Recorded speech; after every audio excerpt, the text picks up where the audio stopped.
పురాణాల్లో ఎన్నో కథలు అనగా సంఘటనలు ఎన్నో జరుగుతాయి. వాటి నుంచి మానవుడు ఏదో ఒక మంచి నీతిని తెలుసుకుంటాడు. అలాంటి మంచి నీతిని తెలిపే క్షీరసాగర మదనం గురించి ఈరోజు మనం తెలుసుకుందాం.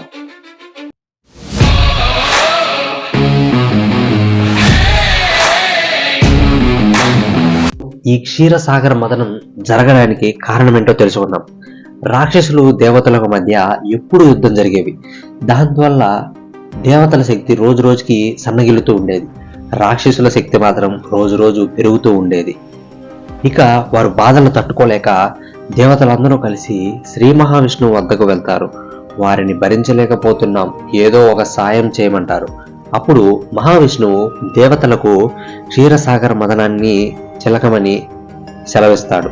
అలా చిలకగా వచ్చిన అమృతాన్ని తాగితే మీకు మరణం ఉండదని, రాక్షసుల కంటే ఎక్కువ శక్తివంతులు అవుతారని వివరిస్తాడు. కానీ ఇది పాల సముద్రాన్ని చిలకడం అంత సులభం కాదని చెప్తాడు. ఇందుకు రాక్షసుల సాయం కూడా కావాలని చెప్తాడు. అందుకోసం మీరంతా రాక్షసులతో సఖ్యంగా ఉండాలని శ్రీ మహావిష్ణువు చెబుతాడు. దేవతలు ఓవైపు, రాక్షసులు మరోవైపు నుండి చిలకమంటాడు. ఇందుకోసం మందరగిరి పర్వతాన్ని కవ్వంగా వాడమని, వాసుకిని తాడుగా వాడమని చెప్తాడు. దీని నుంచి అమృతం పుట్టాక మీరే తాగేయండి, కానీ రాక్షసులకు ఎట్టి పరిస్థితిలో దాన్ని దక్కనివ్వద్దని సూచిస్తాడు. కానీ రాక్షసుల చెంతకు సహాయం కోసం అడుగుదామని వెళ్తుంటే వెళ్ళలేక దేవతలు తిరిగి వెనక్కి వెళ్ళిపోతారు. ఇక కాలం గడుస్తుండగా కొంతమంది రాక్షసులు దేవతలను సంహరించేందుకు వస్తారు. ఆ వార్త తెలిసిన బలిచక్రవర్తి వారిని వద్దని వారిస్తాడు. వీరిని చంపితే మీకేం రాదని, క్షీరసాగర మదనం జిలిగితే అమృతం పుడుతుందని తెలుపుతాడు. అలా వచ్చిన అమృతాన్ని తాగితే మీకు మరణమే ఉండదంటారు. బలిచక్రవర్తి మాటల్లో ప్రేరేపితులైన రాక్షసులు క్షీరసాగర మదనం చిలికేందుకు దేవతలకు సహకరిస్తారు. ఇక పాల సముద్రాన్ని చిలకడానికి దేవతలు, రాక్షసులు అంతా కలిసి మందర పర్వతాన్ని కవ్వంగా తీసుకువస్తారు. శ్రీ మహావిష్ణువు పాన్పోయిన వాసుకి అనే పాముని తాడుగా చేసుకొని దేవతలేమో తోకవైపు, రాక్షసులేమో తలవైపు పట్టుకొని తిప్పడం ఆరంభిస్తారు. వాసుకి సర్పము తలలో విషం ఉంటుంది. అది మృత్యువుతో సమానం. తలపై విషం ఉంది కాబట్టి వాళ్ళు చిలికేటప్పుడు విషజ్వాల బయటికి చిమ్ముతూ ఉంటుంది. తలవైపు నిలిచిన రాక్షసులంతా విషజ్వాల ప్రభావంగా చాలా మంది మరణిస్తారు. ఆ విషయం అక్కడ బ్రతికున్న కొంతమంది రాక్షసులు అసలు గమనించలేదు. పర్వతము బరువుగా ఉండి కింద ఆధారం ఏమీ లేకపోవడంతో ఆ పర్వతం సముద్రంలోకి మునిగిపోతుంది. దేవతలు, రాక్షసులు ఏమీ చేయలేక చూస్తుంటారు. అప్పుడు శ్రీ మహావిష్ణువు తన రెండో అవతారమైన కూర్మ అవతారాన్ని ఎత్తవలసిన సమయం ఆసన్నమైంది. శ్రీ మహావిష్ణువు కూర్మ రూపం దాల్చి మందర పర్వతంతో పాటు వాసుకుని కూడా పైకి ఎత్తి కింద తావేలు రూపంతో కింద ఒక ఆధారంగా నిలిచాడు. ఇక దేవదానవులు మందర పర్వతాన్ని ఇక చిలకడం మొదలుపెట్టారు. సముద్రం నుంచి మొదట భయంకరమైన విషం పుట్టింది. దేవతలు, రాక్షసులు మహాదేవుణ్ణి కోరగా మహాదేవుడు ఆ హాలాహలాన్ని తాగేస్తాడు.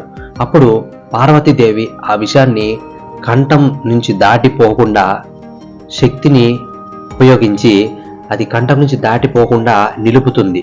అప్పుడు ఆ కంఠం నీలి రంగులో మారిపోయింది. అందుకే మనం శివుణ్ణి నీలికంఠుడు అని కూడా పిలుస్తాం. తిరిగి మరలా సాగర మదనం ప్రారంభించారు. మొదటగా కామధేనువు పుట్టగా దానిని ఋషులు తీసుకున్నారు. తర్వాత ఉచ్చైశ్రవము పుట్టింది.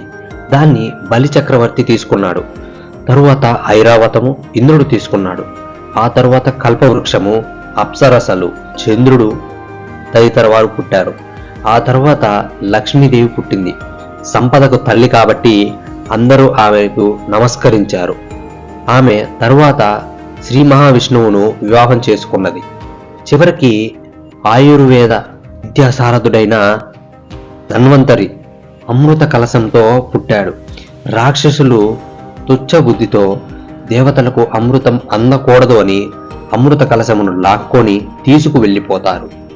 దేవతలందరూ కలిసి శ్రీ మహావిష్ణువుని అడుగగా శ్రీ మహావిష్ణువు మోహిని రూపం దాల్చి ఆ రాక్షసులను మైమరిపించి ఆ అమృతాన్ని తీసుకొని దేవతలకు పంచాడు.